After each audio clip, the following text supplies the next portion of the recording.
তাহলে আজকে তোমাকে একটা গুরুত্বপূর্ণ কথা বলবো। তুমি হয়তো মাঝে মধ্যে আমাদের কথা শোনো, যখন আমাদের বাসায় কেউ আসার পরে চলে যায় তখন আমরা তাদের নিয়ে কথা বলি, সমালোচনা করি। হয়তো তুমি চুপচাপ শুনে যাও, কখনো চোখ বড় বড় করে দেখো, আবার কখনো হাসো, কখনো বা অবাক হও। কিন্তু বাবা, এটা ঠিক না। তুমি জানো রাসূলুল্লাহ সাল্লাল্লাহু আলাইহি সাল্লাম বলেছেন, তোমাদের কেউ যেন তার ভাইয়ের অনুপস্থিতিতে এমন কথা না বলে যা সে সামনে থাকলে অপছন্দ করত।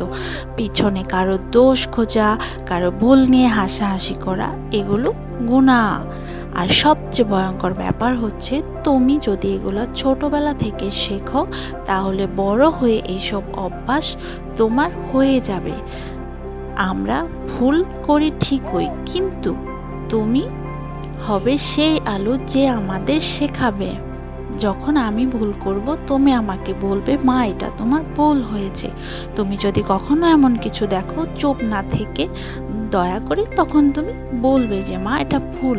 দেখো বাবা, রাসূল সাল্লাল্লাহু আলাইহি সাল্লাম সবসময় আমাদের ভালো দিক দেখতেন।